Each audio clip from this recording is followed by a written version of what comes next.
यह कहानी सुरेश की है। सुरेश एक टैक्सी ड्राइवर था। वह दिन और रात टैक्सी चलाकर अपने परिवार की ज़रूरतों को पूरा करता था। बहुत मेहनती था। एक रात उसके साथ एक ऐसी अनहोनी हुई जिसके बाद वह आज भी उस बात भूला नहीं है। रात का समय था। रात के करीबन यही 11 रहे होंगे।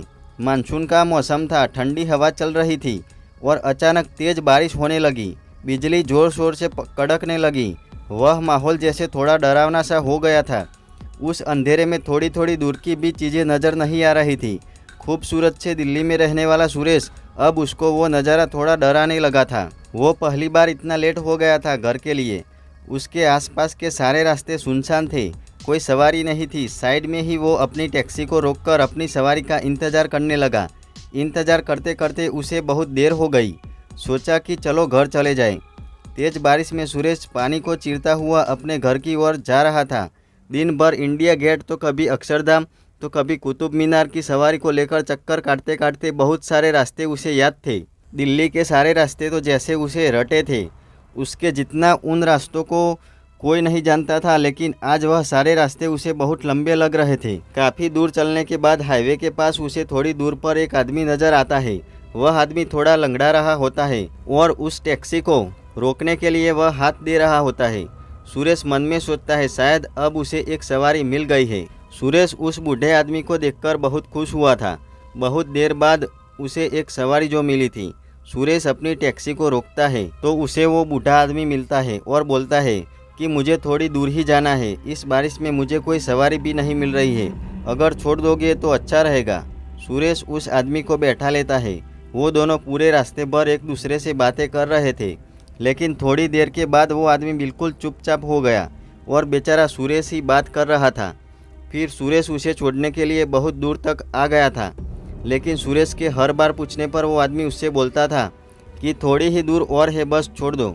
सुरेश के बार बार पूछने पर भी वो आदमी बार बार यही जवाब दे रहा था कि थोड़ी दूर और है। अब सुरेश को बहुत गुस्सा आने लगा था कि तभी वो अपनी टैक्सी को रोक देता है और उस बूढ़े आदमी को उसी बारिश के मौसम में ज़बरदस्ती उतार देता है और उससे अपने पैसे मांगने लगता है। वो बूढ़ा आदमी अपनी जेब से कुछ पैसे निकालता है और सुरेश को देने लगता है। सुरेश के मांगने पर वो आदमी जो पैसा देता है वह पैसे बहुत कम होते हैं, जिन्हें देखकर सुरेश को और गुस्सा आता है और कहता है मुझे इतनी देर से थोड़ी दूर चलो बोलकर इतनी दूर ले आए हो और तुम्हारी जेब में पूरे पैसे भी नहीं है। मुझे पैसे चाहिए। मैं नहीं जानता कहाँ से ला कर दोगे। तेज़ बारिश हो रही थी। बिजली की गड़गड़ाहट से पूरा माहौल थरथराने लगा था और ऐसे मौसम में उस आदमी को बेचते हुए उसे बुरा तो लग रहा था, लेकिन साथ में उसे गुस्सा भी आ रहा था। इसलिए अब वो उसे और दूर नहीं छोड़ना चाहता था। वो बूढ़ा आदमी उससे कहता है मेरे पास इतने ही पैसे हैं, इन्हें ले लो बेटा। इतनी ही देर में अचानक सुरेश की निगाह अपनी टैक्सी की साइड मिरर पर पड़ती है। साइड मिरर में देखने के बाद में वो सीधा साधा बूढ़ा आदमी एक भयानक रूप में दिखाई दे रहा था। सिर से पैर तक खून से लसत पसत था और उसकी वो हालत देखकर सुरेश पूरी तरह डर जाता है और अपनी टैक्सी स्टार्ट करता है, भागने लगता है। वही पीछे से वो आदमी सुरेश से कहता है बेटा अपने पैसे ले लो मुझसे, मैं तुम्हारे पैसे देकर रहूँगा। अब वो आदमी उसका पीछा कर रहा था।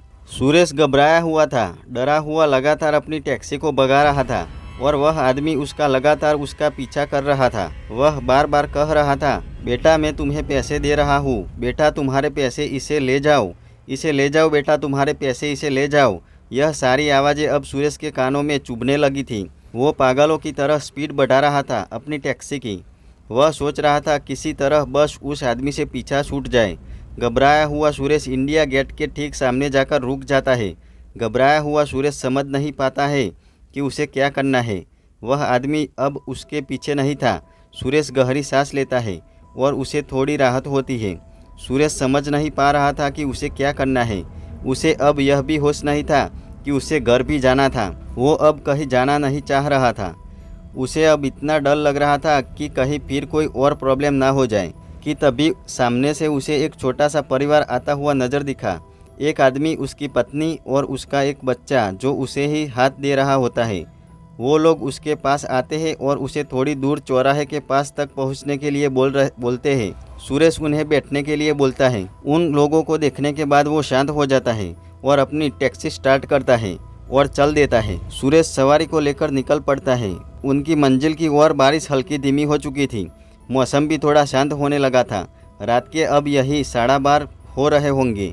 वह सवारी जो उसके टैक्सी में बैठी थी वो थोड़ी खामोश थी, पर सुरेश के बात करने पर उस टैक्सी में सवार लोग उससे लगातार बातें कर रहे थे और सुरेश भी अब उन्हें लगातार अपने काम के बारे में बता रहा था कि कैसे वह एक जगह से दूसरी जगह पहुंचाता है। उसे सारे रास्ते कितनी अच्छे से याद है। वह सारी बातें उन्हें बता रहा था और वो फैमिली भी उन्हें अपने बारे में बता रही थी। सुरेश अपनी टैक्सी में सामने रखे मिरर में उन्हें देखकर बातें कर रहा था। बातें करते करते वक्त कैसे गुजरने लगा पता ही ना चला। चलते चलते बहुत समय हो गया था। सुरेश अपनी सवारी से पूछता है, आगे वाला चौराहा है क्या, जहां आप लोगों को उतरना है? वह आदमी कहता है, हाँ आगे वाला चौराहा है। सुरेश अब धीरे धीरे वो बातें भूल गया था। उसे अब अपने साथ हुई घटना इतनी परेशान नहीं कर रही थी। वक्त गुजर रहा था और चलते चलते अब रात के करीबन 1 बज रहे थे। यूं ही बातें करते करते सुरेश की नज़र रोड के सामने खड़े एक आदमी पर पड़ती है। देखते ही देखते वो आदमी सुरेश की टैक्सी के सामने आ जाता है। सुरेश बहुत ज़्यादा घबराने लगता है और सुरेश को अचानक अपनी टैक्सी की ब्रेक लगातार टैक्सी रोकनी पड़ती है और दूर से दिखने वाला वो आदमी अचानक से सुरेश के टैक्सी की विंडो के पास आकर खड़ा हो जाता है और सुरेश से कहता है, बेटा यह लो अपने पैसे। तुम तो अपने पैसे मेरे पास ही छोड़े जा रहे थे, अपने पैसे तो लेते जाओ। सुरेश उस आदमी को देखते ही समझ जाता है कि वह आदमी वही था जिसे वह पीछे छोड़ आया था और वह भाग रहा था। वह इंसान नहीं था, कुछ और ही था। शायद वो जिंदा ही नहीं था।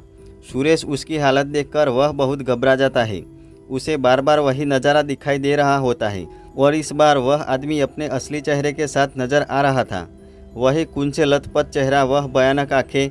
अब सुरेश को सब ठीक से दिखाई दे रहा था, सब कुछ दिखाई दे रहा था। सुरेश ने खुद को संभाला और अपनी टैक्सी भगाने लगा। कुछ इतनी तेज से अपनी टैक्सी चला सकता था वह चला रहा था। पीछे बैठे सवारी उससे बार बार पूछ रहे थे कि आखिर वो आदमी है कौन जो आपके पीछे पड़ा है। सुरेश बोला, मैं सब कुछ बताऊंगा, बस आप लोग शांत हो जाओ। सुरेश लगातार अपनी टैक्सी को तेज़ी से चलाकर आगे बढ़ाने में लगा था। वही दूसरी ओर वो आदमी बार बार सुरेश की टैक्सी के सामने आ रहा था। टैक्सी में बैठे हुए सभी लोग भय से काँप रहे थे। अब पीछे बैठे लोगों को भी पता चल गया था कि वो कोई भूत है। सारे लोग लगभग बहुत ज़्यादा डर गए थे। किसी को भी समझ नहीं आ रहा था कि अब क्या करना है। सुरेश बस टैक्सी चला रहा था, लेकिन उसे भी कुछ समझ नहीं आ रहा था कि उसे अब क्या करना है। सुरेश बस एक ही बात बार बार देख रहा था कि वह बार बार घूम फिर कर इंडिया गेट के सामने से ही गुजर रहा था। सब लोग बहुत घबरा रहे थे, जैसे रास्ता खत्म होने का नाम नहीं ले रहा हो। घूम फिर कर के बार बार सुरेश एक ही जगह से निकल रहा था। वह आदमी सुरेश को बार बार वही मिल रहा था जहां वह से पहले मिला था और वह सिर्फ उससे एक ही बात कह रहा था, तुम्हें पैसे चाहिए थे ना, लो तुम अपने पैसे ले जाओ, अपने पैसे ले जाओ। सुरेश अब सर पे पैर तक थरथराने लगा था। जैसा होते होते रात के करीबन 2 बज चुके थे। यह है सारी बातें खत्म होने का नाम ही नहीं ले रही थी। पीछे बैठे हुए उस आदमी ने कहा, भाई साहब आपको पता नहीं है, शायद यह जो हाईवे है ना नया वाला, यह कुछ सही नहीं है। बहुत सारे लोगों के साथ बहुत सारी बुरी घटना इस हाईवे पर होती रही है। वो आदमी सुरेश को सारी बातें बताने लगा। सुरेश के पीछे बैठी सवारी जिसमें वह आदमी भी था सुरेश को सारा सच बता रहा था। क्यों हाईवे में अक्सर ऐसे हादसे लोगों के साथ होते रहते हैं। लोग अक्सर इन भूतिया किस्सों से परेशान हो चुके हैं। अक्सर इस हाईवे पर कोई ना कोई लोगों के एक्सीडेंट हुआ करते हैं और यह जो आदमी आपको दिख रहा है यह पिछले 6 महीने पहले ही मर चुका है, क्योंकि मैंने उसके बारे में न्यूज़पेपर में पढ़ा था। यह बिल्कुल वैसा ही दिखता है। इसका भी किस्सा बड़ा मशहूर है। यह अक्सर लोगों को पहले मिलता है, उनसे मदद मांगता है, फिर उन्हें पैसे देने के लिए उनके पीछे भागता है। आपके लिए बुरी किस्मत तो यह है कि हम भी उसके चंगुल में फंस गए हैं। पता नहीं अब हम जिंदा बचेंगे कि नहीं। पीछे बैठे उस आदमी की बात सुनकर सुरेश और भी ज़्यादा डरा हुआ हो गया और उसे यह सब बर्दाश्त नहीं हो रहा था। वह बिना सोचे समझे अपनी टैक्सी को चलाए जा रहा था। आगे चलते चलते अचानक सुरेश की टैक्सी रुक जाती है, मानो कोई खराबी सी आ गई हो। सारे लोग घबराए हुए थे। सुरेश इतना ज़्यादा घबराया हुआ था कि वह कुछ करता उससे पहले ही उसे एक अजीब सा आभास होने लगा। वो अपने सामने एक आदमी आता हुआ देख रहा था। वह से गौर से देख रहा था कि तभी अचानक एक एक करके बहुत सारे लोग उसे अपनी टैक्सी की तरफ आते हुए नजर आने लगे। वो मंजर सिर्फ सुरेश ही नहीं बल्कि पीछे बैठे उसकी सवारी को भी दिख रहा था। और वो परिवार, वह आदमी, उसकी औरत और उसका बच्चा, सब लोग उस नज़ारे को देख रहे थे। जितने भी लोग उनकी टैक्सी की तरफ बढ़ रहे थे, उनमें से एक भी इंसान जिंदा नहीं था। सारे लोग मरे हुए थे। यह मंजर इतना खौफनाक था कि किसी से कुछ कहना भी मुश्किल था, एक दूसरे से भी पूछना भी मुश्किल था। अब क्या होगा, हम लोग बचेंगे कि नहीं? उन लोगों के सांसें ऊपर की ओर नीचे की ओर होकर रह गई। उस औरत ने अपने बच्चे की आंखें बंद कर ली और खुद भी आंखें बंद करके लोगों को मदद के लिए बुलाने लगी। सुरेश बेहद डरा हुआ था। वह सारे लोग टैक्सी के बहुत नज़दीक आने लगे, लेकिन फिर भी सुरेश ने हिम्मत दिखाई। वह बाहर जाता है, जाकर टैक्सी को चेक करता है। उसे कुछ समझ नहीं आता है। तभी उसे ऐसा लगता है जैसे उसे पीछे से किसी ने ज़ोर से पकड़ लिया हो। सुरेश पीछे पलट के देखता है, उसे कोई नहीं दिखता है। यहाँ तक कि वह सारे लोग जो उसे गौर से देख रहे थे, उसकी ओर बढ़ रहे थे, उनमें से कोई भी वहाँ मौजूद नहीं था। सारे लोग कहीं मानो गायब से हो गए हो। सुरेश हिम्मत करके टैक्सी में बैठता है। सुरेश के बार बार कोशिश करने पर टैक्सी स्टार्ट हो गई और सुरेश चेहरे पर थोड़ी सी रौनक आती है। वह टैक्सी स्टार्ट करता है और भगाने लगता है। वो बहुत तेज़ी से टैक्सी चला रहा होता है कि तभी अचानक सुरेश की निगाह अपने सामने लगे शीशे पर पड़ती है। वो लोग जो सुरेश की सवारी थी, वो अब उसे कहीं दिखाई नहीं दे रहे थे। सुरेश पीछे पलट कर देखता है, पर फिर भी उसे कुछ नहीं दिखता है। सुरेश अब बहुत परेशान हो चुका था कि तभी अचानक उसे एक टैक्सी पेड़ से टकराई हुई दिखाई देती है और वो अपनी टैक्सी को रोक देता है। घबराया हुआ सुरेश अपनी टैक्सी को रोक देता है और उस पेड़ से टकराई हुई टैक्सी को देखने आगे बढ़ता है। एक पल के लिए वो सारी बातें ही भूल जाता है। उसे लगता है शायद किसी को उसकी मदद की ज़रूरत होगी। ये सोचकर सुरेश अपनी टैक्सी से उतरकर सामने खड़ी टैक्सी के पास जाता है। वो पास जाकर जैसे ही झुककर टैक्सी के अंदर झांकता है, उसकी आंखें फटी की फटी रह जाती है। वो खौफनाक मंजर देखकर, क्योंकि उसने जो देखा था वो कुछ अच्छा नहीं है। उसने उस टैक्सी के अंदर अपनी ही सवारी को देखा था और आगे ड्राइवर सीट पर खुद को देखा था। और चौंकाने वाली बात तो ये थी कि उस टैक्सी के अंदर कोई भी जिंदा नहीं था, सब लोग मरे हुए थे। ये देखकर सुरेश वापस अपनी टैक्सी की ओर भागता है।